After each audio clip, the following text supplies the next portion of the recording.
questão empresarial, falando sobre a reforma trabalhista. Esse foi um tema que gerou bastante discussão, muitas dúvidas, e hoje a gente conta com a participação dele. Ontem, em função de um imprevisto, ele não pôde estar presente, mas hoje ele conseguiu participar conosco, contribuir. O deputado Rogério Marinho, do PSDB, eleito pelo Rio Grande do Norte, ele foi relator da reforma trabalhista e hoje está aqui conosco para prestar mais esclarecimentos sobre esse assunto que rendeu bastante discussão em todo o país. A gente acompanhou isso pela TV, dividiu o Congresso Nacional e foi aprovado pelos deputados. Então eu convido agora o deputado federal Rogério Marinho.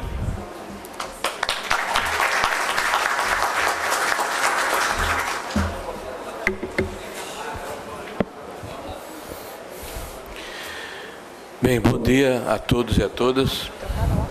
Quero saudar aqui o evento da Federação Nacional de Combate às Pragas. Eu estava conversando aqui com os representantes,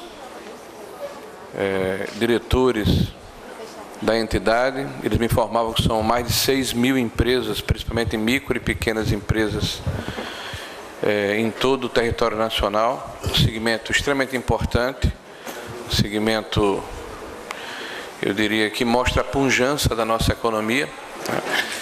No Brasil, nós temos uma diversidade extraordinária de empreendedores, de microempreendedores que fazem, sem dúvida nenhuma, a fortaleza e a vitalidade da nossa economia. Com todas as dificuldades que o Brasil passa, o setor se fortalece, o setor se robustece.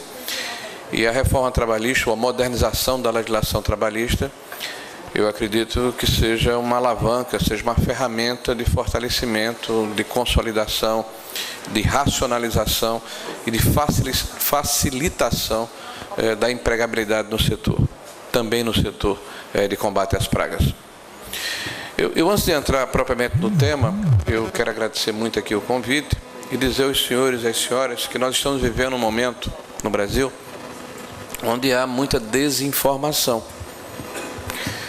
Há uma certa dificuldade em fazer o debate.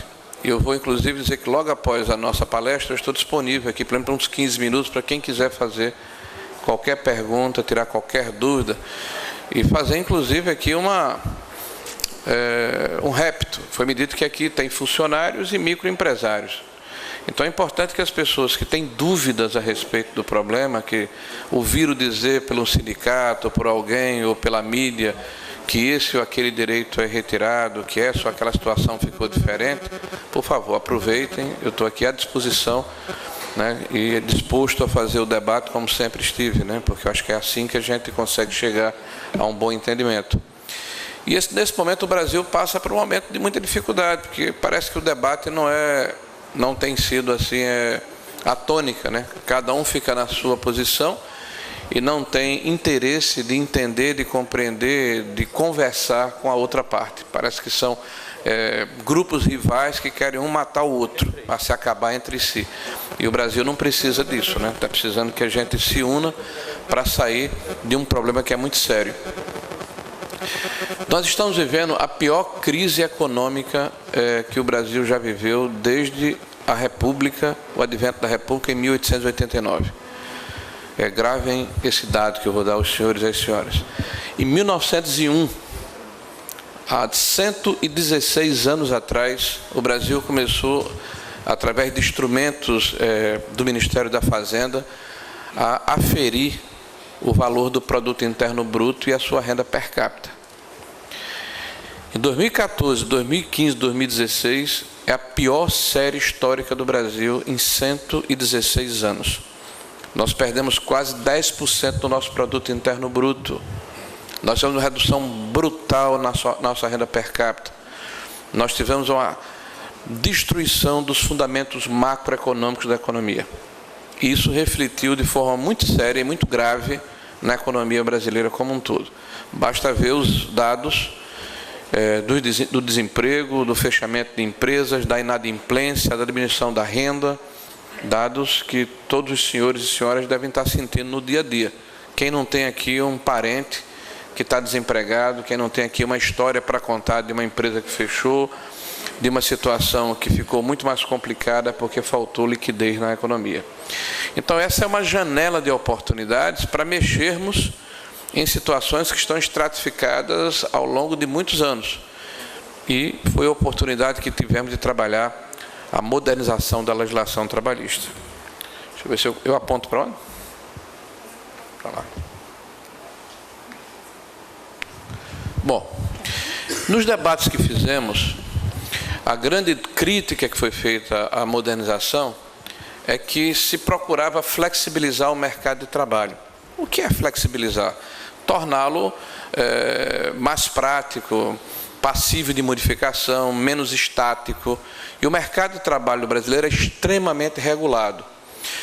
Em 1943, quando a lei, a CLT, foi consolidada, ela foi consolidada por um presidente que era um ditador na época, Getúlio Vargas, por um decreto-lei do Legislativo, não, quer dizer, do Executivo, não passou pela Assembleia, não pelo Congresso, por canto nenhum. E foi um instrumento importante na época, porque permitiu um mínimo de sanidade entre a relação do trabalho e do capital da época, que era tudo desregulado. E ele utilizou para isso um instrumento chamado Carta de Lavori.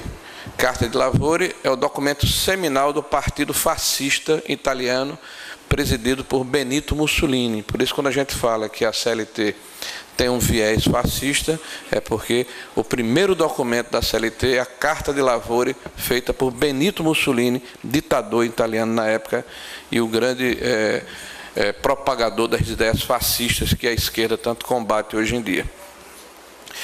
E aí é uma demonstração de que em 2002 foi feita uma reforma trabalhista na Alemanha.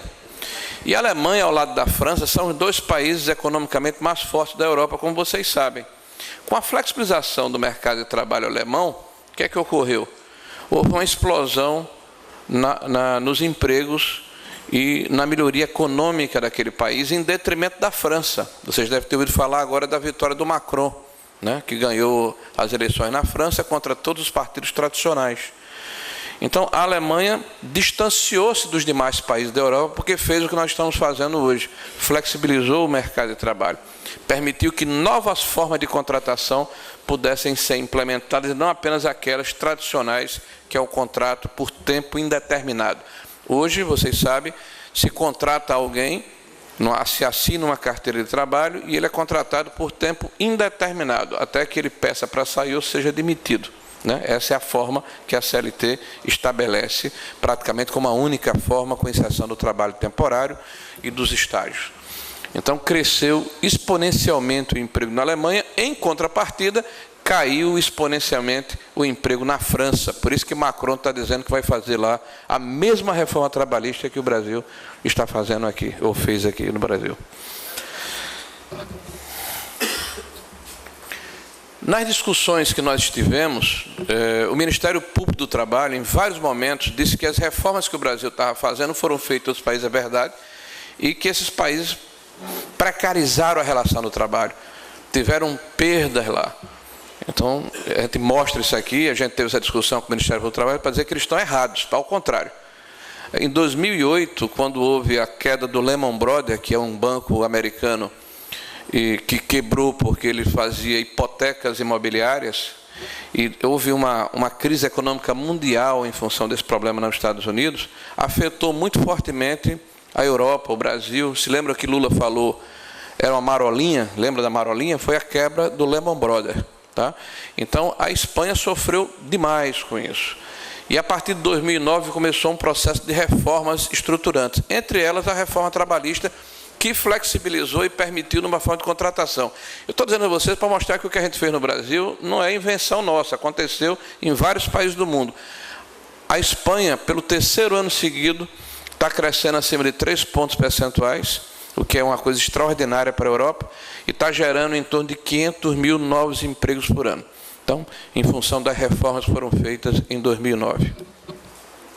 E foi o grande exemplo utilizado como negativo pelo Ministério Público do Trabalho. Então, a negatividade está aí, crescimento acima da média da Europa e geração de 500 mil empregos novos por ano, num país que tem 5 vezes menos habitantes do que o Brasil.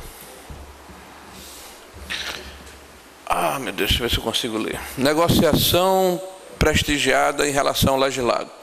Quando o governo mandou o projeto de lei para a Câmara, ele mandou um projeto com 5 pontos. O projeto terminou com 206 alterações na CLT. Entre os pontos que o governo mandou, a principal era esse aqui. Vocês, normalmente aqui, tanto os empregados como os empregadores, pertencem a micro e pequenas empresas, que são mais de 60% dos empregos gerados no país. Quer dizer, quem mais gera emprego no país não são as grandes empresas, são as pequenas e microempresas. Elas é que sustentam a economia do país. Mas as grandes empresas e médias empresas, todos os anos, através dos sindicatos laborais e dos sindicatos de empregadores, procedem acordos e convenções coletivas. É natural que isso aconteça e é importante que isso aconteça, porque se faz um trabalho de negociação. Se a empresa estiver bem, distribui mais lucro, se estiver mal, tenta segurar um pouco. Os empresários de um lado, os empregados do outro, sentam numa mesa e de forma coletiva estabelece a relação e a forma como eles vão se portar durante um ano ou durante 2 anos. No Brasil, mais de 50 mil acordos coletivos são celebrados por ano. Mais de 50 mil acordos coletivos são celebrados por ano. Desses, 20% ou mais um pouco são denunciados depois pelo Ministério Público do Trabalho. Ou seja, os empregados e empregadores se sentam, resolvem o que é que eles querem, a autonomia da vontade das partes e a resolução determinada num documento. A partir desse documento, os efeitos começam a acontecer e o Ministério Público diz, não está legal, isso não presta, isso é ilegal, ingressa em juízo e derruba o acordo. Isso gera uma extraordinária insegurança jurídica. Então, o que é que nós fizemos? Nós prestigiamos a vontade das partes. Então, na hora em que há um acordo entre os trabalhadores e empregadores, e esse acordo está de acordo com a Constituição brasileira, no seu artigo 7º, que determina quais são os direitos indisponíveis do trabalhador brasileiro, que não ofende a legislação, que não tem erros formais, ele não pode ser revogado. Então, isso aí é uma das situações que foi preconizada na lei, que inclusive fortalece a negociação e fortalece os sindicatos sérios no país. Os sindicatos que realmente funcionam. Então, nós colocamos isso na lei, inclusive utilizando enunciados do próprio Supremo Tribunal Federal, onde fala da prevalência, tem acordo no STF, onde fala de prevalência do que é negociado sobre a legislação vigente. Então, é um conceito da Constituição brasileira de prestigiar a autonomia da vontade das partes, ou seja, o que os empregadores e empregados decidiram passa a vigir independente de normas anteriores, o que dá segurança jurídica ao processo de negociação.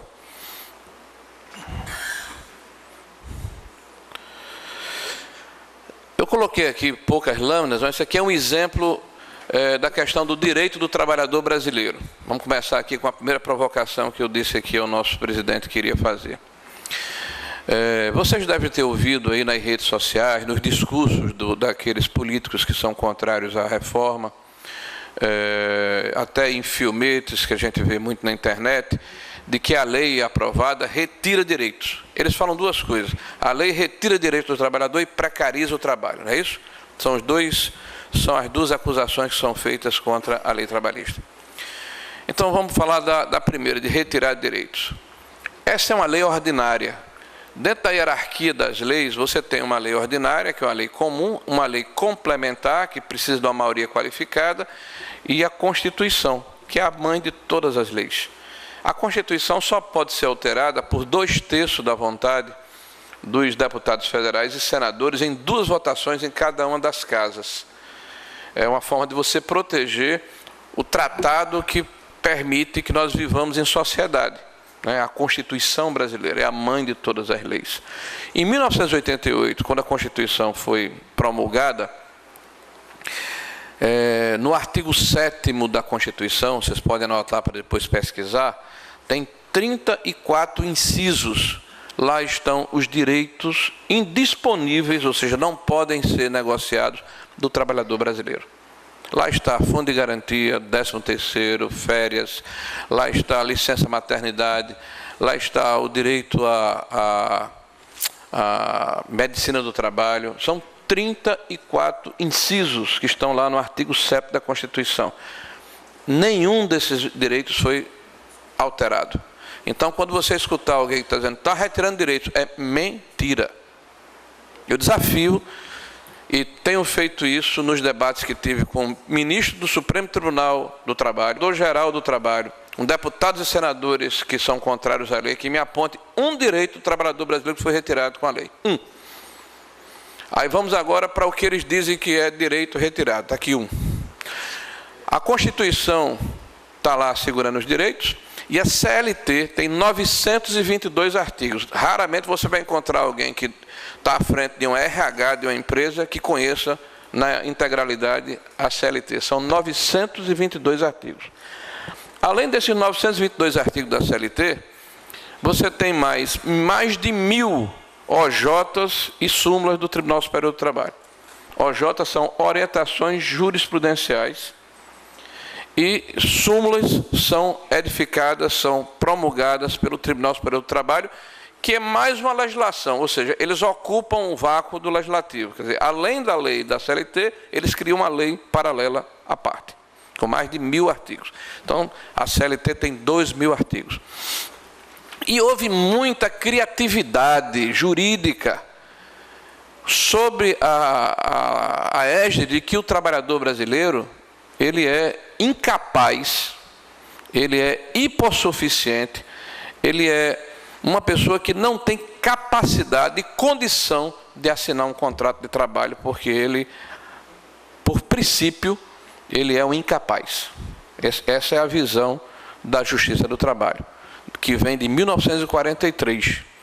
Então, o trabalhador brasileiro pode casar, pode contrair um empréstimo, pode servir o exército, pode dirigir um automóvel, pode votar, né, pode torcer por um time de futebol, mas não pode assinar um contrato de trabalho porque ele é incapaz, de acordo com a visão da legislação. E por ele ser incapaz, a Justiça do Trabalho cria esse tipo de presepada, que ao invés de proteger o trabalhador, ele, na verdade, ele desestimula a empregabilidade. O que é horas itineris? Alguém sabe o que é horas itineris? Quem souber, só levanta o braço para eu ter uma ideia. 1, 2, 3, 4, 5, 6, 7, pronto. 10% de vocês aqui sabem o que é horas itineris. Isso é um termo em latim, numa língua latina, que é aquela de Roma, que quer dizer o seguinte: horas do itinerário. Quer dizer, é o translado, é o tempo que você leva de ir da sua residência para o local de trabalho. Então, o que é que a criatividade da justiça brasileira inventou e prejudicou o trabalhador brasileiro no Brasil?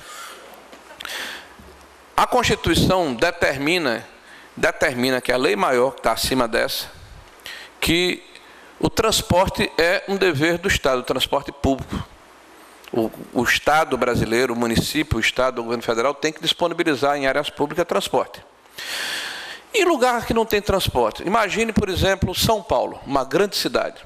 Quem mora, sei lá, na periferia de São Paulo, pode levar 3 horas para chegar no local de trabalho. Vai pegar 3 ou 4 veículos, porque a cidade é enormemente elastecida e o centro é distante da periferia, quer dizer, é um mundo São Paulo, né? Aí o empresário diz o seguinte: puxa vida, o cara está acordando de 4 da manhã, pega um trem, depois pega o ônibus, depois pega lá uma lotação para chegar no trabalho, chega aqui esgotado, e a produtividade desse trabalhador é ruim. Então eu, como empresário, estou perdendo, e ele, como meu empregado, está sendo prejudicado. Eu vou fazer o seguinte: eu vou contratar um ônibus e vou trazer este empregado do local da residência dele para a minha empresa. Em vez dele gastar 3 horas, como vai ser um percurso direto, vai gastar 1 hora. A Justiça tem, nesses casos, definido que esse tempo é tempo à disposição do empregador. Então, o empregador que teria direito, num contrato que assinou com o empregado, a 8 horas de trabalho à disposição dele, passa a ter 6, porque 1 hora para ir, 1 hora para voltar, ele sentou-se lá na poltrona do ônibus, passou a ser tempo à disposição da empresa e o empregador se obriga a remunerar o empregado por esse tempo, por esse período. E se ultrapassar 8 horas, é hora extraordinária. No interior do nosso país, a área residencial normalmente é distante dos projetos agropecuários. Então, você está a 10 quilômetros de uma agrovila, de uma indústria de transformação. Aí o empresário diz, o seguinte, eu vou mandar um transporte para levar você até o local de trabalho. 1 hora para ir, 1 hora para voltar. Tempo à disposição do empregador. Qual foi o efeito colateral desse processo? Na maioria dos lugares, o empregador disse, vá de ônibus, vá de trem, vá de bicicleta, vá do jeito que você quiser, que eu não vou lhe dar o transporte para você, e se eu vou abrir mão do seu tempo aqui, vou ter que pagar por ele. Então, esse é o típico exemplo da proteção que desprotege. É uma ação burra e injusta. Burra e injusta, porque o efeito colateral, o empregador deixa de dar o transporte. E é injusta porque o bom empregador está sendo penalizado.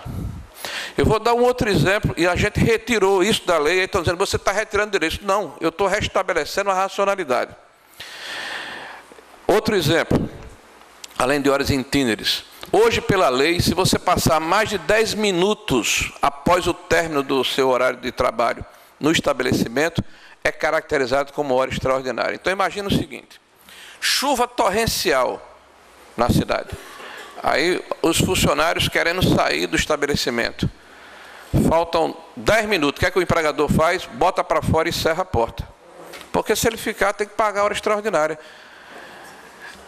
Eu quero ficar aqui para fazer um culto evangélico. Eu quero jogar ping-pong. Eu quero tomar um banho. Eu quero ficar estudando. Não pode. A lei não permite. Se você provar que você passou 1 minuto a mais além dos 10 minutos, a justiça lhe dá a hora extraordinária. Então, a gente acabou com essa bobagem. Né? Então, se a pessoa precisa ficar no estabelecimento mais tempo por uma questão dela ou de um grupo que está ao seu entorno, é evidente que não precisa penalizar o empregador. Então, são essas situações que nós equacionamos na lei. Agora o ativismo judicial é o que eu estava falando anteriormente. Então, essa tentativa de querer proteger em excesso o trabalhador termina se voltando contra ele. E aí nós estabelecemos 2 ou 3 artigos que impedem a edição de súmulas e OJs da forma como acontecia anteriormente. Agora tem que ter 2/3 dos ministros, tem que ter 10 decisões consecutivas favoráveis, tem que ouvir a sociedade, a Federação de Indústria, a Federação de Comércio, tem que ouvir a OAB. Então não vai poder ser do jeito que eles faziam anteriormente, com mais de 1000 súmulas diferentes, o tempo todo mudando a lei e gerando instabilidade e insegurança jurídica ao bel prazer do judiciário. Por isso a gente recebe tanta crítica do Judiciário e do Ministério Público do Trabalho, porque eles vão perder poder.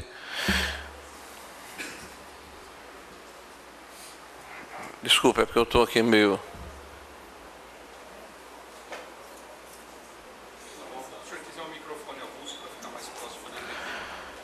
Não, tudo bem. É porque eu tô míope, e não trouxe o óculos, eu não estou vendo ali, eu estou procurando aqui atrás.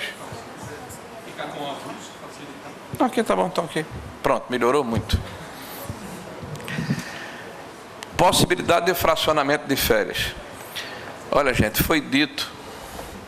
Eu tenho um termo para definir como é que tem sido o debate a respeito do tema. Porque nós fizemos 16 audiências públicas e recebemos mais de 100 especialistas no assunto. Eu recebi pessoalmente mais de 800 pessoas no meu gabinete em Brasília nesse período em que elaboramos o projeto. Eu participei de debates em 14 estados da federação.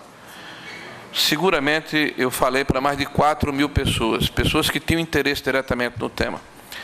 Mas quando você faz um debate com quem não quer debater, é um diálogo de surdo-mudos. Então, diz, olha, vocês querem acabar com o processo de férias. Essa é uma dúvida que muita gente me perguntou de maneira avulsa, porque foi desinformado pela rede social. O que é que diz a CLT hoje? A CLT permite o fracionamento em 2 períodos. Quem é de RH sabe, sempre permitiu. Desde 1943, não tem nenhuma novidade. Você sabe qual é a novidade que nós fizemos? A CLT impede que você possa fracionar férias se você tiver menos de 18 anos e mais de 50 anos, porque em 1943 as pessoas morriam com 50 anos de idade. O que é que nós fizemos? Acabamos com essa questão cronológica, porque quem tem mais de 50 anos está ativo no mercado de trabalho, né? Não tem sentido uma situação como essa, e permitimos que, em vez de ser 12 períodos, ser 3, sempre, como sempre foi, combinado entre o patrão e o empregado. O que não pode, as pessoas começam a chegar, mas é o patrão que determina, sempre foi assim. Quando é que foi diferente? Você imagina uma empresa que tenha 200 pessoas que trabalham de janeiro a janeiro, aí os funcionários todos querem tirar férias em janeiro. Vai fechar a empresa? É feito uma escala, sempre foi assim. Você chama seus funcionários e conversa com eles. Qual é a sua disposição de tirar férias? Tal mês. Pode, não pode, vamos conversar. Já tem muita gente aqui, vamos fazer uma negociação. Sempre foi assim. A única inovação é que, ao invés de ser 2 períodos, possa ser 3, e acabamos com aquela condição cronológica de que tem mais de 50 anos não pode fracionar as férias. Ou seja, adaptamos ao mundo real. Trabalho da mulher, pronto. Outra acusação que foi feita contra o projeto. Vocês estão lembrados de uma discussão sobre lactantes e gestantes? Trabalho insalubre para mulheres gestantes e que estão amamentando, né, que foi colocado nos jornais como uma grande agressão que foi feita contra a mulher. Bom, primeiro, nós tiramos da CLT o artigo que dizia o seguinte, porque está na CLT hoje, que foi extinta a partir de 11 de novembro, vai deixar de existir. A mulher não pode demandar judicialmente sem assistência do marido. O marido tem que permitir que ela faça essa demanda. Está na CLT, a gente retirou.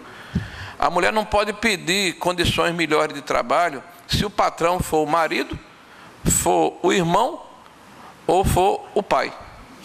Não pode, está proibido por lei, nós retiramos isso. A mulher, para começar uma hora extraordinária, tem que passar 15 minutos olhando para o teto, porque fisiologicamente ela é mais fraca do que o homem. Esse conceito é da década de 40. Você imagina, vamos supor, um banco, 6 horas, aí está a mulher e o homem aqui numa mesa de operação de commodities. Aí dá às 6 horas, o homem continua a hora extra dele, mais 1 hora ou 2, a mulher tem que se levantar, sair do prédio e ficar olhando para fora do prédio. 15 minutos, volta, aí vou começar a minha hora extraordinária. Nós tiramos essas excrescências da legislação. E colocamos artigos que proíbem a discriminação de forma enfática. Tá? Então, nós, pelo contrário, nós fortalecemos o papel da mulher. E na questão da lactante, da gestante, eu vou fazer um cálculo com vocês. Em 2015, a presidente Dilma, então presidente Dilma, acrescentou um último artigo à CLT, que proibia mulheres gestantes e lactantes de trabalhar em locais insalubres. Pô, quem é contra isso? Todos nós queremos proteger as mulheres grávidas e as mulheres que estão amamentando. Não há discussão em relação a esse tema. Ocorre qual foi o efeito colateral, aí a gente volta àquelas horas intíneres do excesso de proteção. Imagine um hospital. Um hospital ele é 100% insalubre, da recepção à sala de radiologia. Não tem um local que não seja insalubre no hospital. Isso é definido por lei, por normativa do Ministério do Trabalho.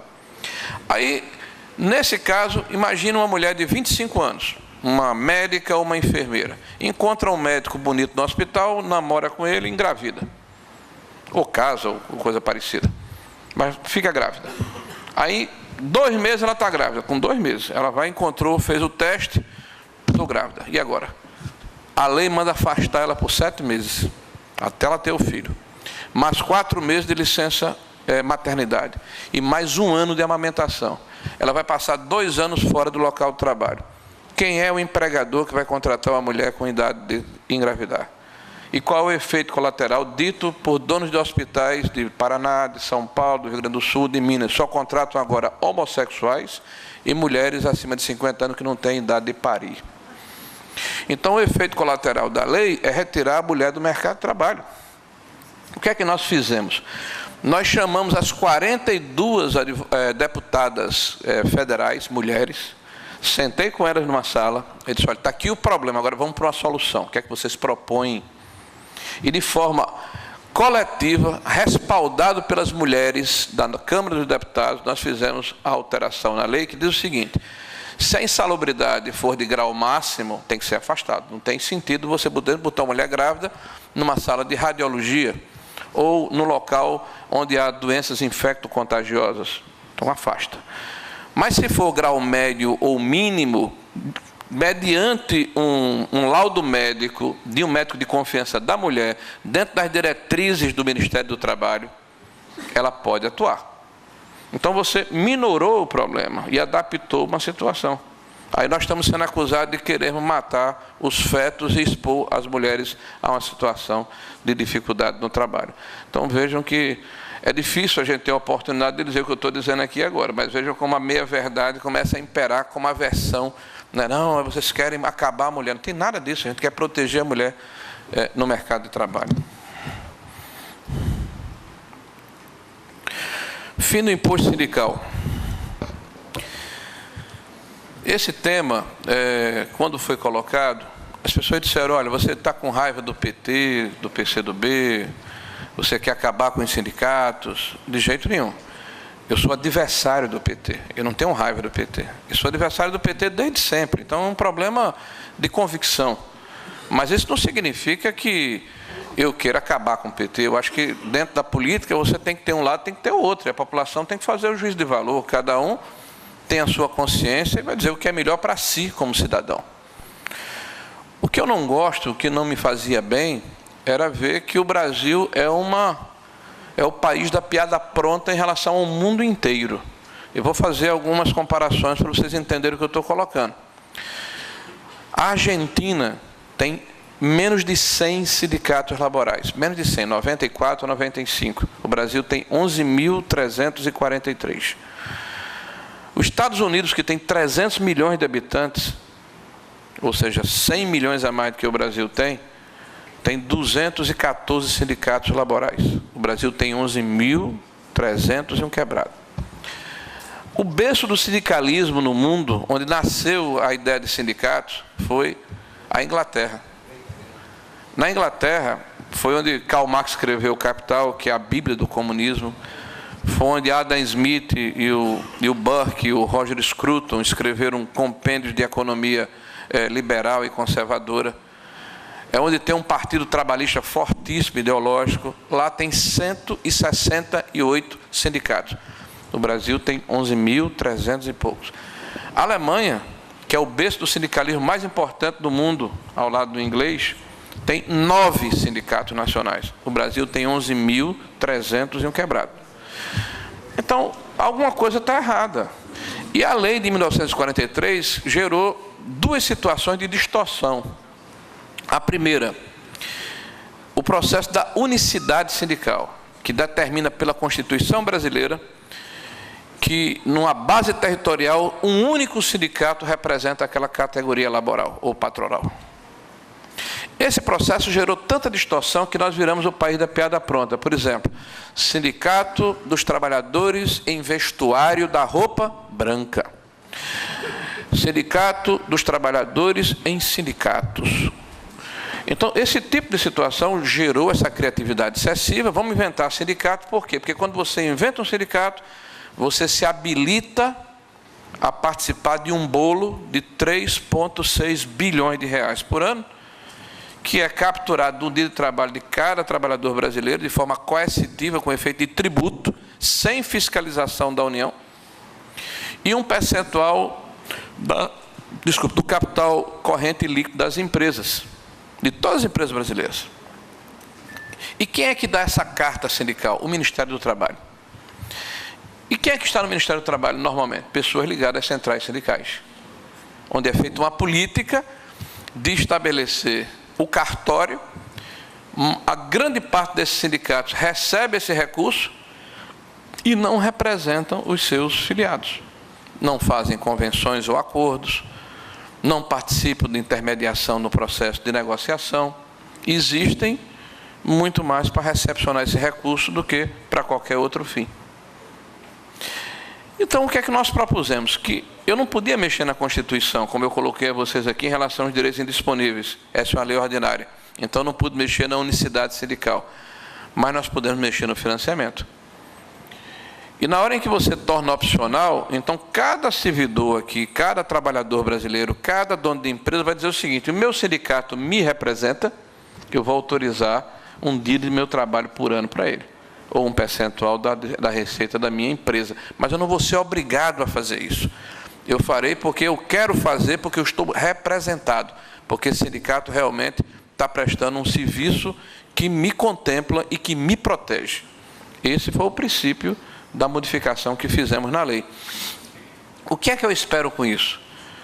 Que dos 11 mil sindicatos fique 1.000, 2.000, 3.000, mas sejam sindicatos representativos. E lembrem-se, nós temos ainda a contribuição mensal, que ninguém mexeu, quer dizer, você pode contribuir mensalmente para o seu sindicato, a contribuição assistencial, que é devida por ocasião de acordos e convenções coletivas, que é um percentual ou uma taxa de administração que os sindicatos cobram, e a contribuição patronal ou federativa, que os sindicatos contribuem para as suas centrais. Então, você tem uma série de outras formas de financiamento que estão preservadas, inclusive essa, que só deixou de ser obrigatória, mas continua incólume.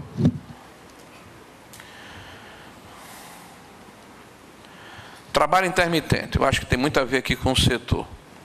Primeiro, para dizer o seguinte, que a lei, eu acredito que ela tenha feito uma série de alterações, porque são mais de 200, e eu estou colocando só questões gerais, que beneficiam muito as microempresas, inclusive na questão de depósitos recursais, na questão de exceção de territorialidade.